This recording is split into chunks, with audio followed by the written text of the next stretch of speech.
Let me tell you a story. This story is about a crime scene, a robbery, high value art stolen. No witnesses, but a thief left something behind. On the window frame, a fingerprint. Perfect, clear, unmistakable. The forensic team lifts the fingerprint. They photograph it, they analyze it, and run it through the database. And here's what's interesting. The fingerprint tells them who touched the window. It matches one person and only one person in the entire database. But the fingerprint doesn't show them what the person looks like. It doesn't reveal their height, their eye color, their face. The fingerprint is a proof of identity without being the identity itself. This fingerprint, this unique identifier that proves identity without revealing what someone actually is, this is hashing, and it is how your password stays secure even when stored in a database.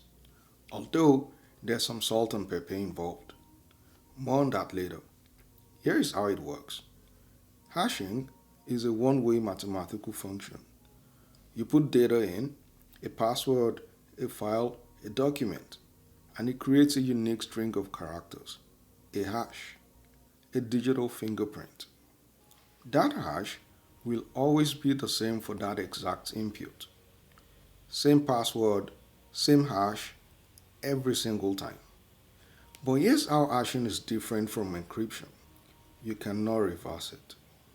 You cannot take that hash and turn it back into the original password. Encryption, two-way. Scramble, then unscramble. Hashing, one way. You transform and you're done. There's no going back. When you create a password, a system doesn't store password 123. It stores the hash of password 123. Let me show you exactly how this works. Hashing happens in three moves: input, algorithm, output. Step 1, the input. You have data. Let's say your password is my secure password 2026. I hope you don't really use that. But before the system hashes it, it adds something extra, a salt, a random value, unique to you. So even if two people use the same password, their fingerprints won't match. Step 2, the hashing algorithm. For passwords, you don't use fast hashing algorithms. You use slow ones by design, like bcrypt or argon2, because slow hashing makes guessing expensive. The system runs your password through this hashing function. The algorithm performs complex mathematical operations on your input and produces a fixed length output. No matter how long your password is, 8 characters or 80 characters, the hash is always the same length. For my secure password 2024, SHA-256 will produce a 64 character of seemingly random text. That's your hash, your fingerprint, similar to what you can see on the screen. And this hash, this fingerprint, is unique to your password. Now, when you log in later, here's what happens. You type your password, the system adds the same salt, runs the same function, and creates a new fingerprint. If the fingerprints match, password correct, access granted. If they don't, access denied. This works because hashing is deterministic. Same input always produces the same output. Even one character different creates a completely different hash.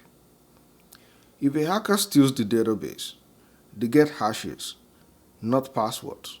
They get fingerprints plus salts, and they can't reverse them. Input, salt, slow hash, that is password hashing. Now, here is the elegant part. Hashing works because sometimes the proof of something is more valuable than the thing itself. Think about it for a second.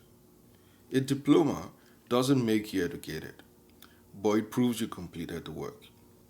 A receipt doesn't contain the product, but it proves you paid for it. A fingerprint doesn't show your face, but it proves you were there. A hash doesn't contain your password, but it proves that you know it. This is the principle of proof without exposure. We've always understood that sometimes you need to verify something without revealing everything. Hashing is just the mathematical expression of that ancient human wisdom. Trust, but verify. Prove, but don't expose.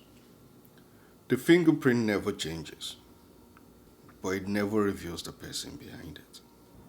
So remember, your password is never stored, just its fingerprint. And fingerprints don't go backwards. That is hashing. File closed. Next case, the castle walls that failed.